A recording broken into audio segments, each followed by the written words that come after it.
دیکھو یہاں پر بہت کچھ ایسا ہوتا ہے جس کے بارے میں سے ایک یہ ہے کہ یہاں پر موجود عورتیں خوفزدہ نہ ہوں، لیکن چونکہ تم میری سہیلی ہو اور صفیہ تمہاری بہن ہے تو وہ مجھے اپنی بہنوں کی طرح عزیز ہے۔ میں اس کے لیے وہی کر رہی ہوں جو مجھے اپنی بہن کے لیے کرنا تھا۔ صفیہ کو خوفزدہ ہونے سے بچانے کے لیے میں تمہیں ایک اصل تدبیر بتاؤں گی جس پر تم عمل کرنا۔ وہ یہ کہ جب بھی کوئی نرس تمہیں صفیہ کی ڈیلیوری ڈیٹ پوچھنے کے لیے آئے تو اسے 4-5 دن آگے کا وقت بتا دینا، کیونکہ یہ پاگل آدمی جس کے بارے میں تم سن چکی ہو یہ اسی عورت کے کمرے میں جاتا ہے جس کا اگلے دن بچہ پیدا ہونا ہوتا ہے۔ اس لیے اگر تم اسے غلط تاریخ بتاؤ گی تو پھر وہ ظاہر ہے اسی دن آئے گا جس دن تم نے اسے آنے کا کہا ہوگا۔ میں یہ بات سن کر حیران ہو گئی۔ شازیہ تم پاگل تو نہیں ہو گئی؟ میں اس پاگل آدمی سے بات ہی کیوں کروں گی؟ میں نے تو اس سے بات بھی نہیں کرنی۔ رہی بات اسے بتانے کی تو اسے کون بتائے گا کہ میری بہن کا بچہ کب پیدا ہونے رہی بات اسے بتانے کی تو اسے کون بتائے گا کہ میری بہن کا بچہ کب پیدا ہونے والا ہے؟ دیکھو تم میری بات کو سمجھ نہیں رہی ہو۔ وہ پاگل آدمی تو تم سے یہ نہیں پوچھے گا کہ تمہاری بہن کا بچہ کب پیدا ہوگا، بلکہ پوچھنے کے لیے ایک نرس آئے گی۔ اسی نرس کے ساتھ تم اگر جھوٹ بول دو گی تو بات اس تک بھی پہنچ جائے گی۔ کیا مطلب ہے؟ تم تو کہتی تھیں کہ وہ پاگل آدمی ہسپتال میں عورتوں کو ڈراتا دھمکاتا ہے، تو پھر ایک نرس اسے جا کر یہ بات کیوں بتائے گی؟ اور اگر وہ پاگل ہے تو اسے کیسے پتہ چلتا ہے کہ اسے کس عورت کے کمرے میں جانا ہے؟ تم تو مجھے ڈرا رہی ہو۔ مجھے یہ ساری کہانی ہی عجیب لگ رہی ہے۔ میں شازیہ پر غصہ ہو گئی تو وہ کہنے لگی، یہ بات نہیں ہے، میں جو کہتی ہوں تمہیں اس پر یقین کرنا ہوگا، کیونکہ ابھی تمہاری بہن کی ڈیلیوری میں 2 سے 2.5 دن رہ گئے ہیں اور ایسے میں تم ہسپتال بھی نہیں بدل سکتی۔ تم بس اسی پر دھیان دو جو تمہیں میں نے کہا ہے۔ اگر تم ہر بات کے اندر سے کا علاج بہت مشکل ہو جائے گا۔ یہاں پر تو سب کچھ بہت کم پیسوں میں ہو رہا ہے۔ تمہاری بہن کا آپریشن ہو یا پھر کوئی بھی بات، ہم یہاں پر تمہیں سستی دوائیاں بھی دیں گے۔ سو جو میں کہہ رہی ہوں جتنا کہتی ہوں اتنا ہی کرو۔ شازیہ کی بات بھی صحیح تھی۔ میں تو اس ہسپتال میں سستی دوائیوں اور سستے علاج کی وجہ سے آئی تھی۔ پھر شازیہ کی جان پہچان نے مجھے بہت زیادہ حوصلہ دے دیا تھا، مگر اس پاگل والی بات نے مجھے پریشان کر دیا تھا، پریشان خوشی سے زیادہ کر دیا تھا، کیونکہ مجھے یہاں شازیہ کے ہونے سے جتنا سکون تھا اتنی ہی بے سکونی اس پاگل آدمی کی وجہ سے تھی جس کے بارے میں مشہور تھا کہ وہ حاملہ عورتوں کے کمرے میں آ جاتا ہے۔ بڑی عجیب سی بات تھی، اور یہ بات سمجھ میں نہیں آتی تھی کہ اگر وہ پاگل ہے تو اسے یہ ساری معلومات دیتا کون ہے۔ جب میں شازیہ کے کمرے سے نکلی تو میرے ذہن میں ہزاروں سوال تھے۔ صفیہ کے لیے بھی بہت باتیں سوچ رہی تھی، مگر میں کچھ کر نہیں سکتی تھی کیونکہ صفیہ کو لے کر یہاں سے جانا مشکل تھا۔ ہم تو یتیم بہنیں تھیں، ہمارے ساتھ اور کوئی سہارا بھی نہیں تھا۔ اس وقت مجھے سب سے بڑا سہارا اپنی سہیلی شازیہ ہی کا تھا۔ شازیہ نہ ہوتی تو میرے لیے یہاں پر داخلہ کرنا بھی بڑا مشکل تھا۔ خیر میں واپس آئی تو یہ دیکھ کر حیران رہ گئی کہ صفیہ کے بیڈ کے پاس ایک نرس کھڑی تھی۔ نرس کی شکل ہی چونچ جیسی تیز لگ رہی تھی۔ اسے دیکھ کر مجھے بہت برا لگا۔ میں فوراً سے اپنی بہن کے پاس گئی اور پوچھا کہ یہ تم سے کیا پوچھ رہی تھی صفیہ؟ صفیہ نے میری طرف دیکھ کر لاپرواہی سے جواب دیا، کچھ نہیں، بس وہی سوال جواب کر رہی تھی۔ کیسے سوال جواب صفیہ؟ میں نے دھڑکتے دل کے ساتھ پوچھا تھا۔ وہی جو نرسیں پوچھتی رہتی ہیں کہ بچہ کب ہے، ڈیلیوری کی تاریخ کیا ہے، وقت کیا ہے، وغیرہ وغیرہ۔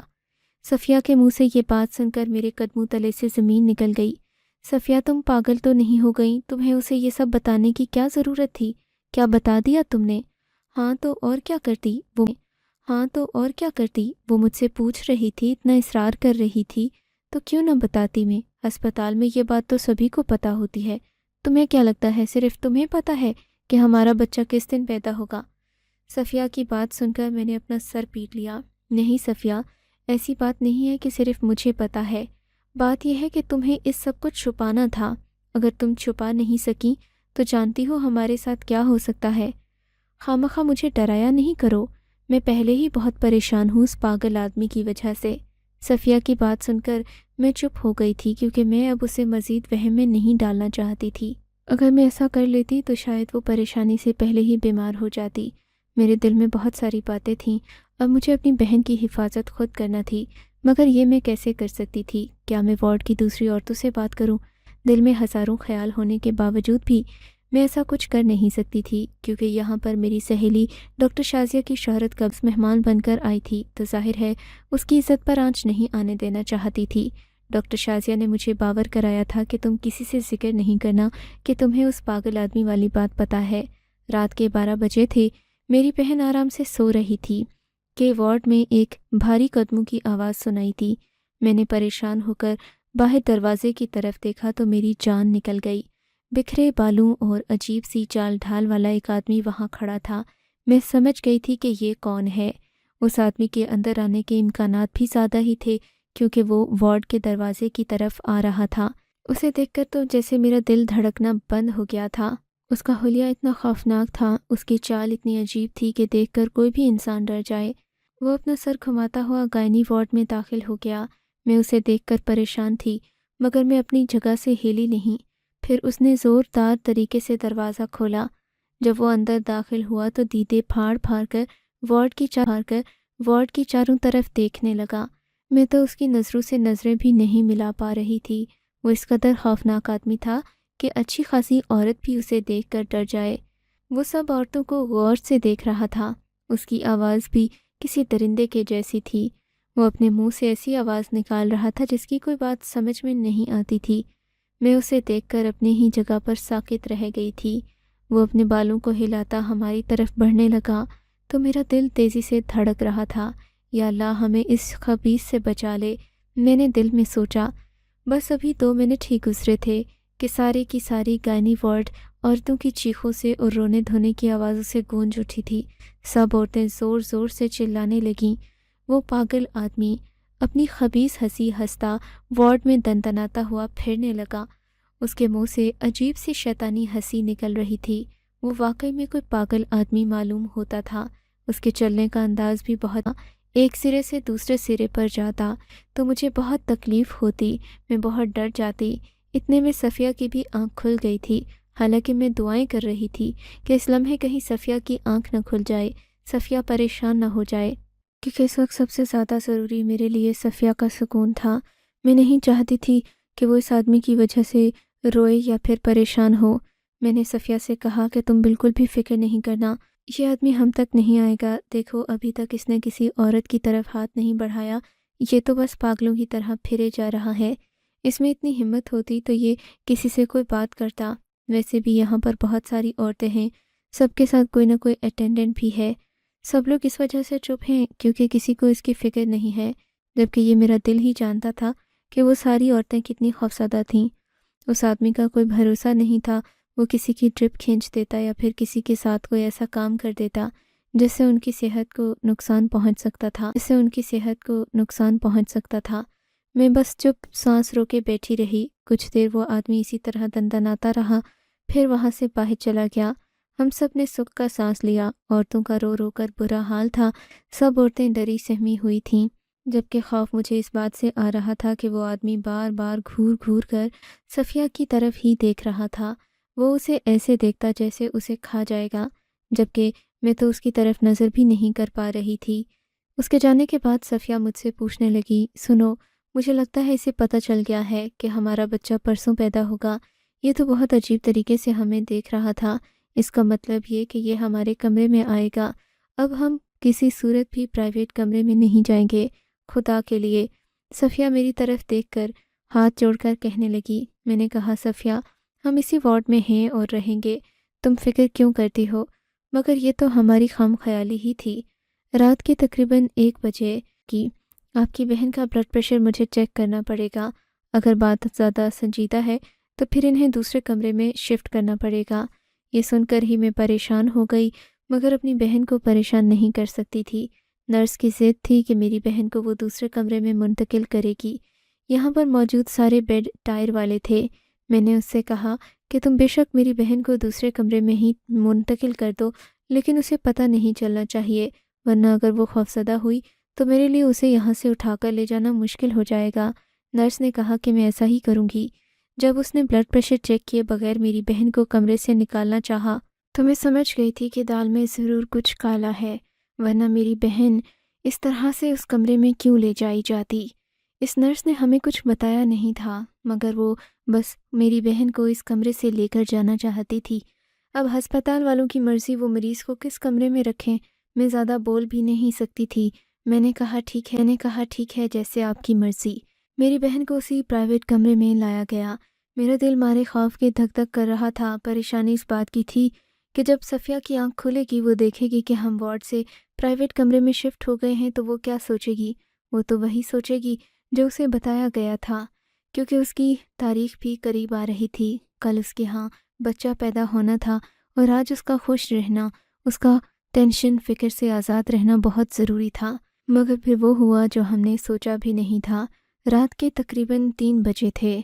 وہی بھاری قدموں کی آواز میرے کانوں میں پڑی تو میں الرٹ ہو گئی۔ صفیہ بھی اس وقت تک جاگ چکی تھی۔ وہ پہلے ہی اس بات پر سوال کر رہی تھی کہ تم لوگ یہاں مجھے کیوں لے کر آئے ہو؟ اب تو صفیہ کے لیے مزید مشکلات تھیں، پریشانیاں بھی تھیں۔ وہ کہنے لگی کہ تم نے مجھے یہاں کیوں لایا ہے؟ اور یہ آدمی کون ہے؟ کیا وہ یہاں آ رہا ہے؟ ابھی ہم یہ باتیں کر ہی رہے تھے کہ پرائیویٹ روم کا وہ یہاں آ رہا ہے۔ ابھی ہم یہ باتیں کر ہی رہے تھے کہ پرائیویٹ روم کا دروازہ زور سے کھلا اور وہ شخص اندر داخل ہو گیا۔ اسے دیکھتے ہی ہم دونوں کی روح کانپ اٹھی تھی۔ صفیہ نے اپنے کانوں پر ہاتھ رکھ کر چلانا شروع کر دیا کہ اس کی آواز اسے خود بھی نہیں آ رہی تھی۔ اس ماحول سے میں بہت زیادہ گھبرا گئی، کیونکہ ایک طرف میری بہن چلا رہی تھی، دوسری طرف وہ پاگل آدمی گھور گھور کر اپنا سر جھومتے ہوئے ہماری طرف دیکھ رہا تھا۔ وہ ہماری طرف بڑھ ہی رہا تھا کہ کمرے کا دروازہ پھر سے کھلا اور وہ عورت اندر داخل ہوئی جسے دیکھ کر میرے رونگٹے کھڑے ہو گئے تھے، کیونکہ یہ کوئی اور نہیں تھی بلکہ میں تو اسے جانتی تھی، اور اتنا اچھے سے جانتی تھی کہ میں اس کے بارے میں سبھی کو بتا سکتی تھی کہ یہ کون ہے اور یہاں کیا کرنے آئی ہے۔ میری بہن نے بھی جب دیالی کو دیکھا تو اس کے بھی رونگٹے کھڑے ہو گئے۔ یہ یہاں، جلدی کرو ورنہ آج ہمارے لیے بہت مشکل ہو جائے گی۔ جاؤ، تم لی کیسے آئی ہے؟ دیالی کو دیکھ کر میں بھی حیران تھی۔ دیالی کی عمر 40 سال تھی اور یہ جس کام کے لیے مشہور تھی میں آپ کو بتا نہیں سکتی۔ آگے چل کر بتاؤں گی کہ دیالی کے یہاں آنے کا مقصد کیا تھا۔ بہرحال میں نے جب دیکھا کہ دیالی بھی کمرے میں داخل ہو چکی ہے، اس نے بھی ہمیں پہچان لیا تھا۔ میرا شازیہ سے بات کرنا ضروری ہو گیا تھا۔ میں شازیہ کے کمرے میں گئی، اس سے کہا کہ شازیہ جلدی کرو، ہمارے کمرے میں وہ پاگل آدمی آ گیا ہے۔ شازیہ نے جو جواب دیا اس نے مجھے پریشان کر دیا۔ میری بہن، اب یہی ہوگا کہ وہ آدمی تمہارے کمرے میں رہے گا، کچھ نہیں کرے گا، پاگل ہے وہ، مگر کسی کو مارتا یا نقصان نہیں پہنچاتا، اس لیے تم آرام سکون سے بیٹھ جاؤ، اس سے بالکل بھی کوئی بات کرنے کی ضرورت نہیں ہے، تمہیں وہ کوئی نقصان نہیں دے گا۔ اب میرے لیے بھی مشکل ہوگا کہ میں اسے وہاں سے باہر نکلواؤں، کیونکہ مجھے بھی پیچھے سے آرڈر آیا ہے کہ دیالی اور اس آدمی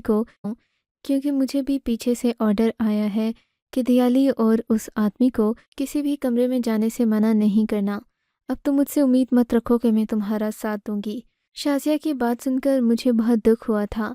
تم کیسی سہیلی ہو جو عین مشکل وقت میں میرا ساتھ چھوڑ رہی ہو؟ تم نے یہ بھی نہیں سوچا کہ میرا کیا بنے گا؟ آخر تم میری دوست ہو، تمہیں میری مدد تو کرنی چاہیے۔ اگر خود نہیں کر سکتی تو مجھے راستہ دکھا دو، میں کس سے جا کر مانگوں؟ اچھا ٹھیک ہے، تم میرے ساتھ چلو، ہسپتال کا مالک ابھی یہاں سے نکلنے ہی والا ہے، وہی یہ سب کچھ کروا رہا ہے، اس کا ذمہ دار بھی وہی ہے، وہ خود ایک بہت نیک انسان ہے، تم چاہو تو اس سے مل کر بھی اس بات کی تصدیق کر سکتی ہو۔ اس آدمی کو یہاں پر ہر کمرے میں جانے کی اجازت دینے والا اس ہسپتال کا MD ہے۔ اگر تم اس سے مل کر یہ بات کہنا چاہتی ہو جو تمہارے دل میں ہے تو ہو سکتا ہے کہ وہ تمہاری بات کو مان لے۔ میں نے اس سے کہا کہ میں ضرور ہسپتال کہ وہ آدمی میری بہن کو کوئی نقصان پہنچا دے۔ شازیہ نے مجھ سے وعدہ کیا کہ وہ میری بہن کا خاص خیال رکھے گی۔ تب تک میں MD سے ملنے کے لیے اس کے کمرے میں پہنچ گئی تھی۔ MD صاحب کے کمرے میں پہنچتے ہی میں نے ان کے سامنے دیالی کی حقیقت رکھ دی تھی۔ آپ کو پتہ ہے کہ آپ جس عورت کو اپنے بیٹے کے ساتھ وارڈ میں بھیجتے ہیں وہ کون ہے؟ MD صاحب مجھے دیکھ کر حیران رہ گئے۔ مجھے پتہ چل چکا تھا کہ وہ پاگل آدمی MD صاحب کا بیٹا ہی ہے یا پھر ان کا کوئی خاص رشتہ دار ہے، ورنہ کسی طریقے سے بھی وہ اسے ہسپتال میں آنے کی، خاص کر گائنی وارڈ میں جانے کی اجازت نہ دیتے۔ مجھے دیکھ کر وہ پریشان ہو گئے۔ بیٹھو، کیا بات ہے؟ میں نے ان کے سامنے بیٹھ کر دیالی کی ساری حقیقت بیان کر دی۔ دیالی ایک بدنام زمانہ ہندو جادوگرنی تھی جس کے بارے میں بہت بار میں نے ٹی وی میں بھی سن رکھا تھا، اسے دیکھا بھی تھا، اور اس نے کبھی بھی کسی کا علاج نہیں کیا تھا۔ یہ تو لوگوں کو استعمال کرتی تھی اور اتنے برے طریقے سے کرتی تھی کہ وہ زندگی بھر کے لیے ناکارہ ہو جاتے۔ یقین دلانے کے لیے میں نے ایم ڈی صاحب کو ٹی وی کا وہ کلپ بھی دکھا دیا جس میں دیالی کو پکڑا گیا تھا اور اس کے گندے گھنونے کرتوتوں کو اس کے جاننے والوں کے سامنے لایا گیا تھا۔ ایم ڈی صاحب مجھے حیران ہو کر دیکھنے لگے۔ دیکھو بیٹا، یہ سب کچھ جو بھی ہو رہا ہے یہ میری مرضی سے نہیں ہو رہا، مگر میں بھی اپنی جگہ پر مجبور ہوں۔ مجھے اس دیالی کے بارے میں پہلے ہی شک تھا، یہ تو بہت مومنہ اور مسلمان بنی پھرتی ہے۔ میری اماں کو اس نے اپنی باتوں کے شیشے میں اتار لیا۔ میری اماں اس پر بہت یقین کرتی ہیں، یوں کہوں کہ اللہ سے زیادہ یقین اس دیالی پر ہے تو یہ زیادہ غلط نہیں ہوگا۔ اماں تو دیالی کی ہر بات مانتی ہیں۔ زندگی شروع ہوئی تھی تو میں نے اس دیالی کو اپنے گھر دیکھا تھا، ایک میں ہی اسے نفرت کرتا تھا، باقی سب اماں کے کہنے پر دیالی کے تو ہاتھ بھی چومتے تھے۔ دیالی مسلمان تھا۔ میری اماں نے اسے اپنے چھوٹے بھائی کے علاج کے لیے بھی کہہ دیا۔ میرا چھوٹا بھائی ذہنی طور پر اپنا توازن کھو بیٹھا تھا۔ میری اماں نے کہا کہ اس کا علاج کرنا ضروری ہے۔ جب اماں نے یہ بات دیالی سے کہی کہ دیالی تم میرے پاگل بیٹے کا علاج کر دو، دیالی نے شرط رکھی کہ 40 حاملہ عورتوں کی ضرورت پڑے گی۔ اماں پریشان ہو گئیں، کہنے لگیں کہ میں 40 حاملہ عورتیں کہاں سے لاؤں گی جن کے اثر سے تم اس کا علاج کرو گی۔ دیالی نے منہ پھاڑ کر کہہ دیا کہ تمہیں پریشان ہونے کی کیا ضرورت ہے، تمہارا بیٹا ہسپتال چلاتا ہے، وہاں جا کر وارڈ میں مجھے جانے دو، اجازت دو تو میں تمہارے بیٹے کا علاج 40 دنوں میں کر دوں گی۔ بس یہی وجہ ہے بیٹا کہ میں ان ساری حرکتوں کی وجہ سے خود پریشان ہوں۔ میری ماں نے مجھے قسم دے دی تھی، مجھے اتنا مجبور کیا، یہاں تک کہ وہ اپنی جان دینے پر آ گئی تھیں۔ وہ دیالی کی بات پر اندھا یقین کرتی ہیں، میں انہیں چاہ کر بھی روک نہیں سکا تھا، اور یہی میری غلطی، مجبوری یا بدقسمتی ہے۔ اب دیالی کے بارے میں یہ ٹی وی کلپ دکھا کر انہیں سمجھانے کی کوشش کروں گا، لیکن کیا پتہ وہ مانے یا نہ مانے۔ البتہ ایک بات کی آپ کو گارنٹی دیتا ہوں کہ دیالی یا اس کا مریض کسی کو بھی نقصان نہیں پہنچائیں گے۔ ایم ڈی صاحب کی بات سن کر میں تو پریشان ہو گئی۔ افسوس ہونے لگا کہ ان پڑھ اگر اس طرح کا کم عقل اور جاہل ہو تو اس پر افسوس نہیں ہوتا، لیکن ایک پڑھا لکھا ڈاکٹر اپنی ماں کے ہاتھوں کیسے بے وقوف بن گیا، اور ایک پڑھے لکھے ڈاکٹر کی ماں میں اتنی بھی عقل نہیں کہ وہ اپنے بیٹے کو صحیح راستے پر لگا سکے یا مدد مانگنے کے لیے اللہ کا دروازہ کھٹکائے۔ پتہ نہیں لوگ اتنے جاہل کیوں ہو گئے ہیں کہ پیروں فقیروں پر یقین کرنے لگے ہیں، جبکہ اگر پیر فقیر اتنے ہی پہنچ والے ہوتے تو انہیں پیری فقیری کی ضرورت ہی کیا تھی، ٹھاٹھ سے اپنے بنگلوں میں رہتے، دنیا پر راج کرتے۔ مگر نہیں، یہ تو صرف غریبوں کو بیوقوف بنانے کے لیے پیدا ہوئے ہیں۔ مجھے بس اتنی خوشی ہے کہ میری بہن کا آپریشن بخیر و عافیت ہو گیا۔ اللہ جانے دیالی اور دیالی کا پاگل مریض اور ہسپتال کے ایم ڈی کی ماں اب کیسے ہیں۔ آپ کو اگر یہ کہانی اچھی لگی ہے تو اس ویڈیو کو لائک کیجیے، اور اس طرح کی مزید کہانیاں سننے کے لیے ہمارے چینل کو ضرور سبسکرائب کیجیے۔ کہانی سننے کا شکریہ۔ آپ سے ملاقات ہوگی اگلی ویڈیو میں، تب تک کے لیے اللہ حافظ۔